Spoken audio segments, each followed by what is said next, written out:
তুলসী ভেটি মাটি আনি একদম এইবিলাক ধুনীয়াকৈ একদম অলপ ষ্টাইল কৰি দিলোঁ। ষ্টাইল কৰি দি আকৌ এইটো একদম ধুনীয়াকৈ কলপটুৱা লগাই দিছোঁ। ইয়াত এনেকৈ চাকি দিব পৰাকৈ এইফালে ওপৰত মালা লগাই দিছোঁ। এইফালে এনেকৈ কলপুলিও পুতি দিছোঁ।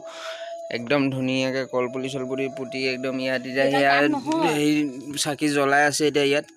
তাৰপিছত এতিয়া ভিডিঅ'টো আমি বেছি দীঘল নকৰোঁ আৰু ইয়াৰ পিছত এই তুলসী তলত এতিয়া পূজা ভাগ কি হয়, এতিয়া কি পূজা ভাগত এতিয়া মন্ত্ৰটো কি গোৱা হয় সেইটো কাৰণে অকণমান অপেক্ষা কৰা, আহি আছে। হেৰি কৰিলা এতিয়া আমাৰ এয়া তুলসী ভেটি বনাবলৈ মাটি নিবলৈ আহিছোঁ। তুলসী ভেটি বনাবলৈ দেই, ৰখাই দিয়া আকৌ সেইটো বন্ধ কৰি দিয়া।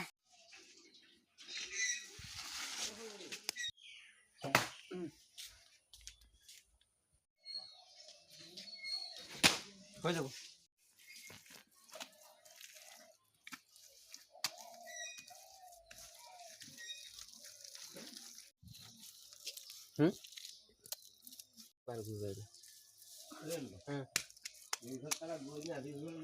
হ'ব নে?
তুলসী ভেটি মাটি আনি একদম এইবিলাক ধুনীয়াকৈ একদম অলপ ষ্টাইল কৰি দিলোঁ। ষ্টাইল কৰি দি আকৌ এইটো একদম ধুনীয়াকৈ কলপটুৱা লগাই দিছোঁ। ইয়াত এনেকৈ চাকি দিব পৰাকৈ এইফালে ওপৰত মালা লগাই দিছোঁ। এইফালে এনেকৈ কলপুলিও পুতি দিছোঁ।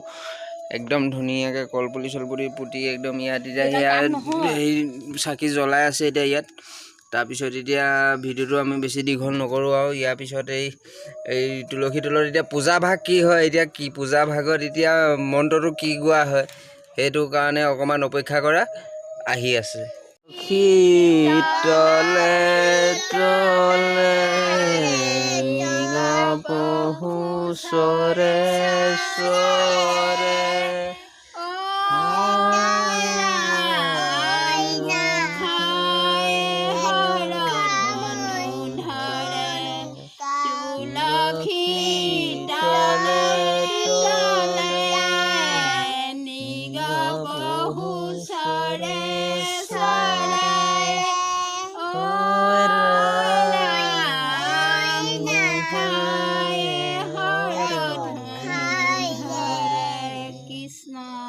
এইটো মন্ত্ৰ গাবা গোটেই বছৰটোলৈ একদম ভাল হৈ থাকিব তাৰে শুভ কামনাৰে হেপী কাতি বিহু।